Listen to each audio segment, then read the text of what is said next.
everyone, welcome back to Alice and the Giant Bookshelf. Today's video is my November wrap-up.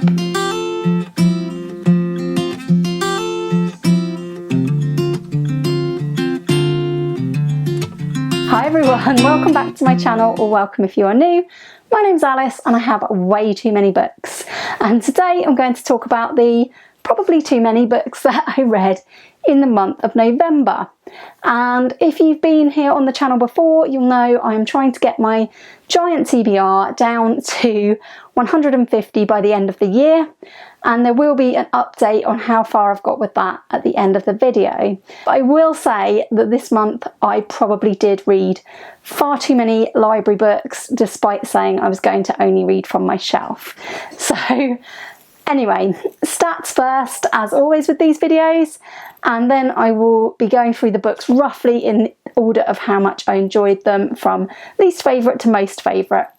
But there are no books that I really didn't like this month, so that's great. In terms of stats, I read 18 books in the month of November, which is unbelievable, but the amount of pages was around about 5,747 pages, and that is less than last month, even though it's more books, and you'll see why in a minute, because I read some very small books. As it was non-fiction November, let's look at whether I got on any better with reading non-fiction, and you can see from my pie chart that I actually still only read 28% non-fiction despite trying. So yeah, that happened. And with my books, 15 of them were physical and 3 of them were audiobooks. One of them I would probably describe as a mix of both, and there were a couple where I read some as well as audioing it, but I've counted them as audio because they were majority listened to. I accidentally read 4 library books this month and 1 book that I had borrowed from my mum.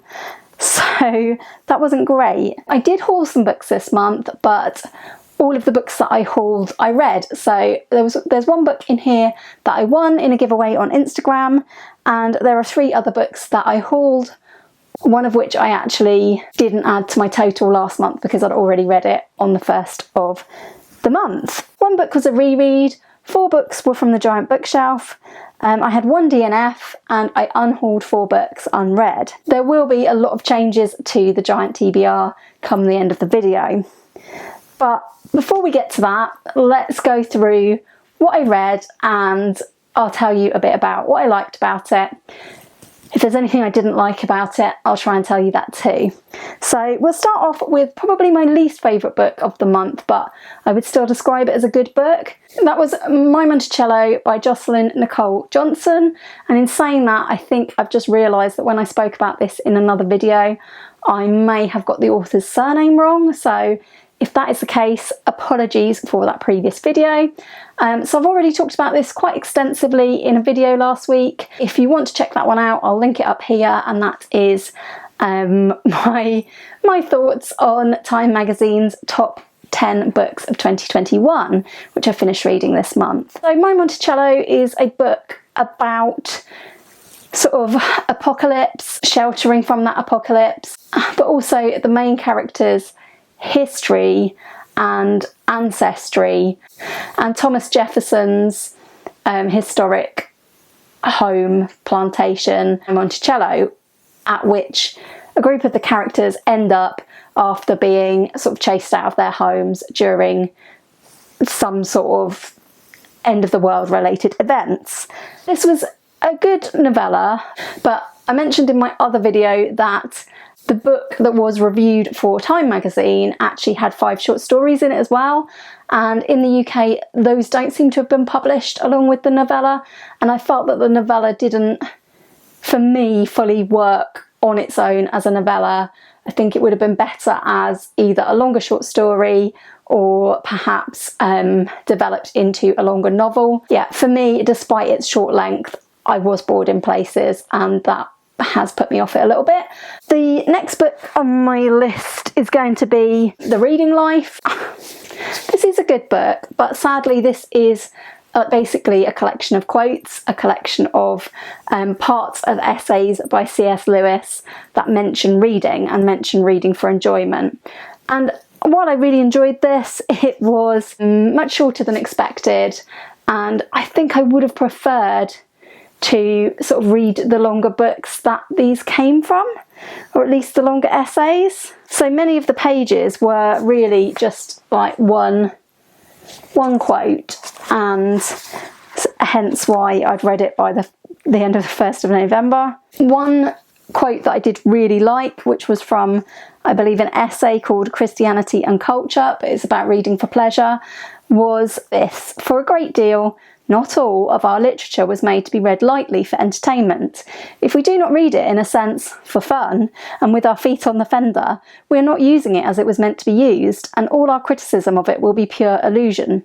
For you cannot judge any artifact except by using it as it was intended. It is no good judging a butter knife by seeing whether it will saw logs." Much bad criticism indeed results from the efforts of critics to get a work time result out of something that never aimed at producing more than pleasure. And the reason I wanted to read this quote is because it reminded me of quite a lot of the discussions we had surrounding Garb August and negativity from critics about books that are simply fun. So I wanted to repeat it here because I felt like when I was ordering this list in the order of the enjoyment I'd gained from it, I felt like some very fun and enjoyable books ranked above very serious, obviously very informative and important books that I feel like I should be ranking higher. But my wrap-ups are not about that. My wrap-ups are about, did I personally enjoy the book? And so that is why some of my books are in what you might think is a very strange order. Like, classics can be below a book that I just had immense fun with, basically. One final quote that I will read for you is about talking about books, again from a letter to Arthur Greaves, and it says, "When one has read a book, I think there is nothing so nice as discussing it with someone else, even though it sometimes produces rather fierce arguments." And I think that encapsulates a lot of what I really love about BookTube, is that we can discuss these books with absolutely no hard feelings. Debates may get heated, we each may stand up for our books that we've loved and be surprised when other people haven't loved them so much. But at the end of the day, reading is all about our differences as much as our similarities, and I think everyone brings something different to a book, which is something I always want to get across on my channel. So yeah, some lovely quotes in the reading life, but it wasn't quite what I expected, and therefore I've only put it in my good category because there just wasn't much to it. But I would read more from C.S. Lewis, and it was nice that someone had made the effort to put together some of his writing about reading. Next up, I would like to talk about this one, The Complete Sookie Stackhouse Stories by Charlaine Harris. Whew, that's a tricky one to say. And this was a book that I didn't read in its entirety this month. I read several of the short stories that I hadn't read yet before finishing the rest of the Sookie Stackhouse series, and there were 3 stories intended to be read after the final book, which I did. So the reason why this one is rating so much lower than the other Sookie Stackhouse books that I read this month, of which there are 2 others, is because I feel that Sookie Stackhouse doesn't work as well in the short stories as it does in the full-length books. I think these are mainly little ideas by Charlaine Harris, which is fine. I enjoyed them for what they were fun, but they added very little to the overall Sookie Stackhouse canon for me, but they were fine. There was nothing wrong with any of them, just none of them particularly stood out to me, other than the novella-length story Small Town Wedding, which I would say I had negative feelings about because of an incident involving pets, and I didn't like that at all. Yeah, that aside, these stories were absolutely fine. I wouldn't be rushing out to read them again, but I'm glad I read them to sort of complete my Sookie Stackhouse experience. And I've been reading these Sookie Stackhouse books with the Out of the Coffin read-along, which was hosted by Ange at Ange's Book Chatter, Amy at BookTube with Amy, and I'll also give a special mention to Sam over at Paper Not Books because she is hosting a final discussion of the Sookie Stackhouse books for Out of the Coffin this weekend. So if you didn't catch that, you can always catch up if you would like to talk about the final Sookie Stackhouse book. Next up, another really short one, and this isn't actually all of it, but to explain, I needed to read a Welsh book for the World Cup Readathon hosted by Mark. I drew the Team Wales, and I immediately thought of Dylan Thomas, and I haven't actually read any Dylan Thomas yet. So my mum kindly lent me this lovely little picture book, A Child's Christmas in Wales, because the book I had already found on Libby, which was handy because it was free and it was very short to listen to, only 45 minutes. It was Dylan Thomas himself reading A Child's Christmas in Wales, and he was also reading 5 poems. So I think it was called A Child's Christmas in Wales and 5 Poems by Dylan Thomas. And so in this 45-minute audiobook, Dylan Thomas read this. He also read his poems Fern Hill, Do Not Go Gentle Into That Good Night, In the White Giant's Thigh, Ballad of the Long-Legged Bait, and Ceremony After a Fire Raid. I would say that the one I probably got the most enjoyment from was this, and although I listened to it, in fact I think I listened to it twice because I had an issue with the audiobook at first, I also read this lovely picture book. The pictures by Edward Ardizoni are really sort of classic childhoody pictures. I must have encountered his work elsewhere, I think, because it seemed really familiar. And this is a lovely sort of portrait of Wales and Christmas in sort of slightly olden times, although not so long ago, I guess. And yeah, it's just like recollections of Dylan Thomas's childhood, which was really nice. Out of the poems, I would say my favourite was probably Fern Hill, followed by Do Not Go Into the Gentle Night. I felt that as the audiobook went on, the poems got steadily more bizarre, so I found it tricky to actually understand the final 3, and I did read along with them online as well. All of these poems are available to read for free online. Yeah, for my first experience of Dylan Thomas, I thought it was great, and I liked some more than others. Yeah, the poetry is very poetic and sort of beautiful sounding, a lot of stuff about nature. So yes, I would read Dylan Thomas again. Next we go into my very good books for the month. I don't actually have this one here, but I reread Crooked House by Agatha Christie for Christie Fest, and this was one where I knew who'd done it, I knew how they'd done it, and I knew I wasn't going to be tricked by this one. But Christie still manages to lay the red herrings, so I thought to myself, I will read this knowing what happens. I'm going to look for the clues. The clues are in plain sight. Christie is just a genius. So I really enjoyed my reread of Crooked House despite knowing who done it, and I had actually forgotten the ultimate ending, so that was really enjoyable to read as well, and still a nice surprise. So yeah, good reread for the month. Next up, I read this little book, which I also purchased this month, This Winter by Alice Oseman, a solitaire novella. This one is about Charlie from Heartstopper's family.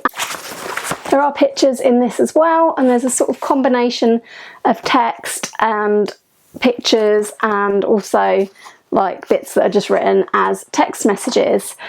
So I did enjoy this. I didn't enjoy it as much as Heartstopper. There wasn't a huge amount to it. It was a really lovely story for this time of year. Recommend it for sort of Christmas holidays. Really nice. And while buying this book, I actually bumped into an old friend who said she has been watching some of my videos. So I thought I would just say a shout out to Kaz, and yeah, it was nice to see you again. So yeah, This Winter, it's all about the Spring family. Although there are sort of sad elements to this, it was a nice light read, and probably the Christmassiest book I will read this Christmas. So yeah, apart from maybe that Dylan Thomas, because that was much more Christmassy. So next up is a book that also came into my house this month, and that was the book that I won from a giveaway on Instagram, and that was a giveaway by Kendara Blake. So thank you, Kendara, for sending this my way, because it came all the way from America to me. This is Big Bad from the world of Buffy, a novel from the world of Buffy the Vampire Slayer by Lily Anderson, and I hadn't heard of this until I saw it on Instagram. Really excited to get to read this, and yeah, really grateful for this prize. And I think Big Bad is a great addition to the Buffy books that I've read before. This one was very different. It takes place in a different universe and explores the concept of many sort of parallel universes and the multiverse as such. And it involves a lot of the big bads from the Buffy the Vampire Slayer series, as you can tell from the title. So although we do meet Buffy in this, the chapters are from the point of view of Anya, who was one of my favourite ever characters in Buffy, so I loved that. Jonathan, who was like fantastic as a sort of geeky and awkward teenager in the earlier series of Buffy, who later turns up in a gang, the trio, who sort of become a big bad. Yeah, the other chapters were from the point of view of the Slayer. I really enjoyed the way the author really had fun with this. She managed to squeeze in so many different references to so many different things that happened in Buffy, and I just thought that that was a great job. Very, very nostalgic read. Would recommend it to anyone who loved any of those characters in Buffy. If you loved Angelus, Spike, Drusilla, the Mayor, they all appear. There's even an appearance from Adam, the big bad from season 4, who I don't think was anyone's favourite, but maybe he was. It's chock-a-block full of Easter eggs if you are a Buffy the Vampire Slayer fan. If you're not a Buffy the Vampire Slayer fan, this probably isn't the book for you, because I don't think it would be as good without that understanding of all the references and Easter eggs. Yeah, if you're a big Buffy fan, it's great fun. It's a really fun book. So next up we have Detransition Baby by Torrey Peters. I've talked about this a bit more in my Time magazine video, so I'm going to keep it short here because I've got quite a few books to get through. I thought this was a very good book. It was from a point of view I hadn't read before.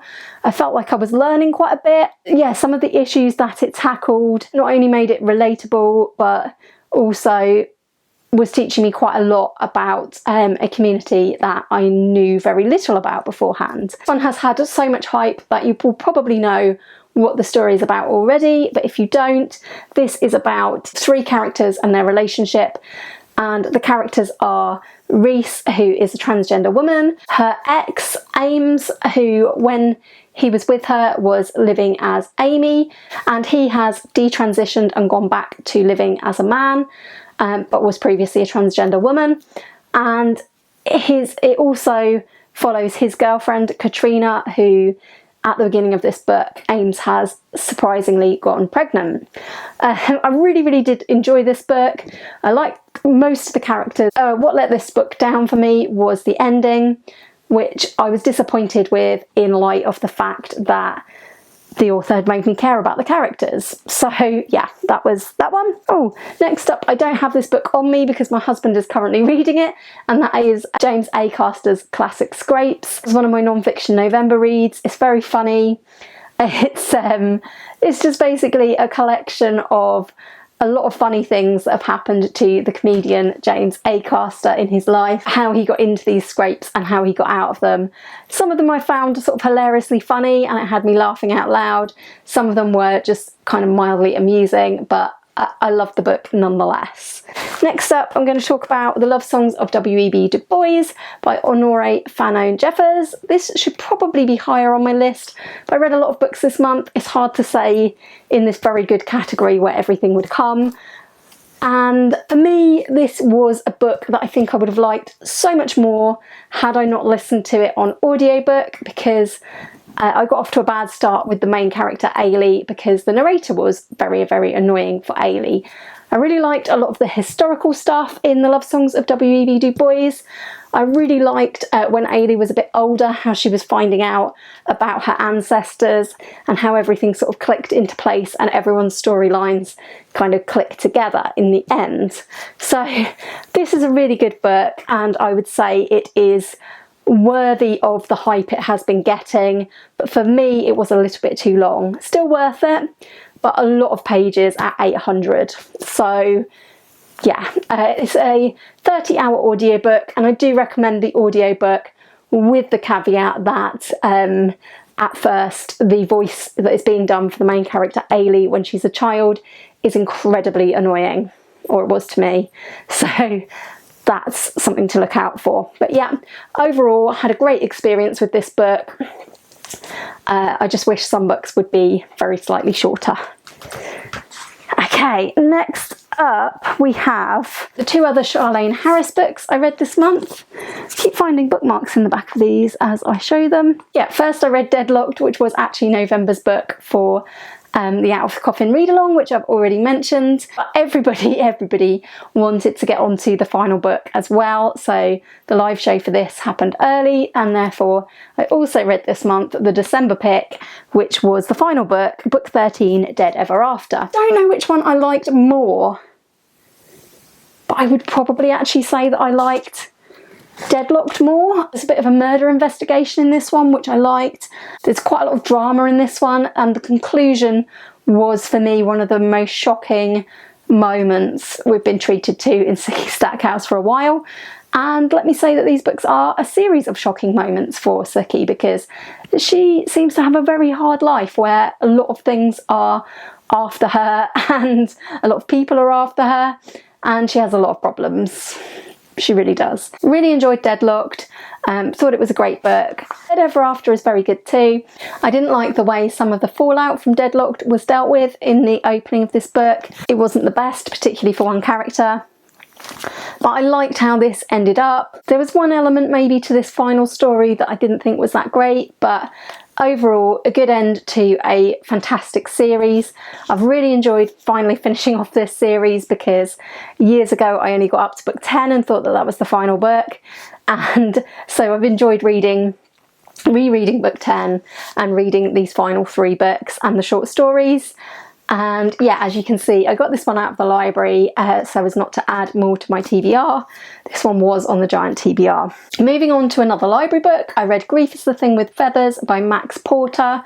I read this because Jen Campbell on her channel mentioned this in the context of the book Maps of Our Spectacular Bodies by Maddie Mortimer. She sort of described this as fitting in with that book, almost like a sequel. Based on that, I was really drawn in. I wanted to read this book. I've had to take it back to the library already. But yeah, I thought it was fantastic. I didn't like it as much as I liked Maps of Our Spectacular Bodies, but I thought it was a really good short book on the subject of grief. Very sad, but also very crazy with the character of Crow. And yeah, just an interesting imagining of the grief of one family. So I do highly recommend that if you haven't got to it yet, and it's very short. But obviously I wouldn't recommend reading it if grief is something you are struggling with at this time. So next up, I read Persepolis for the World Cup Readathon, because my team Wales were beaten by Iran, and this is the Iranian book that I picked up, which is Persepolis, The Story of a Childhood by Marjane Satrapi. This is a very famous graphic memoir, which the pictures look kind of like this.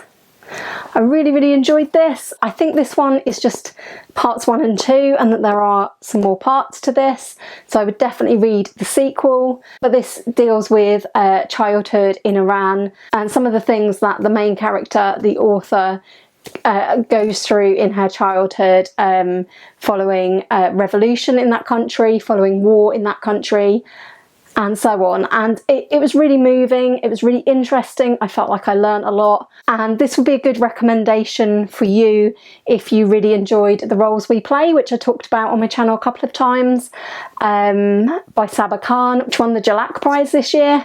And this book offers a similar sort of graphic memoir experience about a teenager finding her identity, growing up in a different culture to ours, and growing up with different pressures on herself to conform. A really good read, a really emotionally harrowing sort of read as well. And as I said, I felt like I learned a lot. So next up, the final book before I get to my favourites of the month.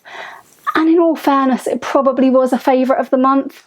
I think I'm being too harsh to it. Let's call these favourites of the month. So first up, I Capture the Castle by Dodie Smith. I borrowed this book from my mum for the FOMO book club, which I am running with Dnf Books and Spreadbook Joy. And this was our very first pick, and we were reading it over the month of November and December. So if you still want to join in, there is still time, and we will be discussing this on my channel, probably in between Christmas and New Year in that week. So feel free to join us, and also there's still time to read the book before that. I'll include all the details in my description down below. There is a Discord server that you can join, or you can just come and join us for our discussion later on in December. It's a book I'd been meaning to get to for years and I never had. Quite a slow moving book, quite a subtle book, but it's also very funny in places, and I really enjoyed it. I won't talk about it much here because there will be an extensive discussion, as I say, when we go live at the end of the month. But just to say that I thought Cassandra was a great main character. I loved the diary style writing in this. That's something I've always really enjoyed. And I thought that definitely part 2 and part 3, well, like part 3 I couldn't put it down and read that whole part in one day. Part 2 was great as well. Part 1 is mainly setting the scene, so if you're on part 1 at the moment, finding it a bit slow, it does get more exciting and more interesting. But it is still a book that is about small details in life. It's a very sort of subtle and meandering book, in my opinion. But absolutely loved it. Great read. I'm glad we started the FOMO book club with this one. Next up in my favourites of the month category, we only have 3 books to go. We have Heartstopper Volume 3 and Heartstopper Volume 4. I read the first 2 volumes last month, and because of that I had to buy these. I had to treat myself. But yeah, because I couldn't get hold of these from the library, and I read the first 2 from the library.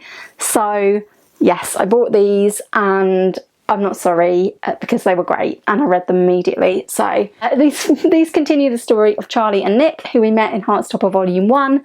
And I won't say much more because I don't want to spoil the plot line, but obviously this goes further along into their relationship. Really loved these.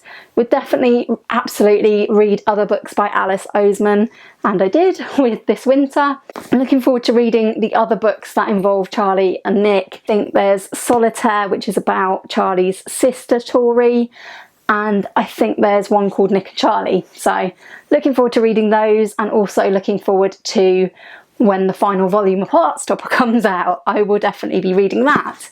So these were lovely. I really love the pictures, and yeah, I just really love the story. So great books. And my absolute favourite of the month was non-fiction. It was Poirot, the Greatest Detective in the World by Mark Aldridge. I've already done a solo review of this one.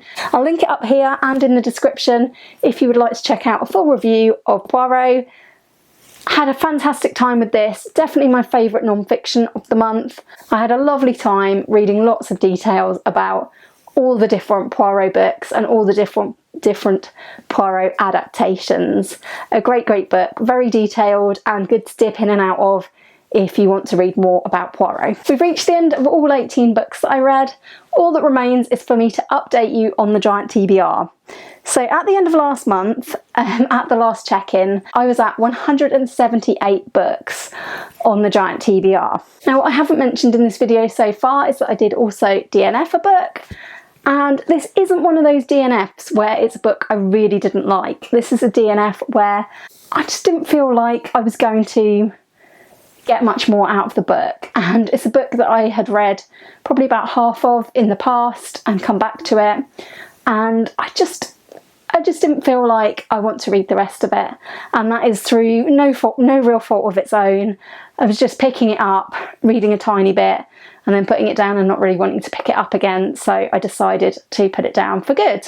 And that was Stuff I've Been Reading by Nick Hornby, which I find extremely ironic because I recently put Nick Hornby into my England football team of authors, and he still remains a favourite author. I just didn't feel I needed to read the rest of this. This is some newspaper columns about books that follow on from the brilliant book that I really loved, The Polysyllabic Spree. But I felt like I've passed the time to read this. This was paper columns from around about 2007. None of the books I was reading about were really sparking my interest, and I just never really got off the ground with this one. So I think about 60 pages in, I have DNF'd this one. Sorry, Nick Hornby. This will be leaving the giant TBR as well. So first of all, I unhauled 4 books unread. I showed all of these in my try a chapter tag in which I unhauled them. So I unhauled My Bookie Work by Russell Brand. I unhauled Toxic Childhood by Sue Palmer. I unhauled The Romford Pele by Ray Parler. And I finally decided that I definitely will unhaul The Story of Childhood by Libby Brooks. All four of those books just no longer hold the interest for me that they once did. With that, the giant TBR went down from 178, I'll include the DNF here as well, so from 178 minus 5, that takes us down to 173 books. I then hauled 4 books, including one that I won, but I read all of these in the course of the month, so I don't need to add them. And I read 4 books from the giant bookshelf. They were James Acaster's classic Scrapes, the complete Sookie Stackhouse short stories, Deadlocked, and Agatha Christie's Poirot, the Greatest Detective in the World.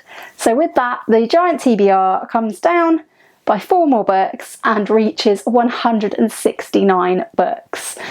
Yay! So I'm really happy with that. I've gone below 170. Maybe didn't read enough from my shelves this month as to what compared to what I was planning to read.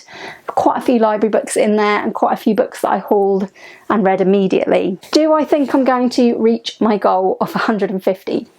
No, not really, because that would entail reading 19 books purely from the bookshelf this month. I don't think that's going to happen. I would really, really like to read maybe 10 or 9. It would be lovely to get down below 160, but whether that's realistic or not, I don't know. I imagine that any progress that I make in December is going to probably be balanced out or worse by Christmas, because what does a bookworm want for Christmas? It's generally books. So yeah, I'm expecting the TBR to probably go up in December, which is why I really wanted to get it down to 150, but I don't think that's likely to happen. But I will enjoy trying anyway. That's all for this wrap up today. I hope you've enjoyed it. Let me know in the comments down below what were your favourite books you read in the month of November. Yeah, just chat with me, anything bookish, in the comments down below. If you have liked this video today, please do give it a like.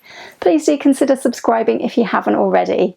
And I will look forward to seeing you again soon for another video all about books here on Alice and the Giant Bookshelf. Bye for now.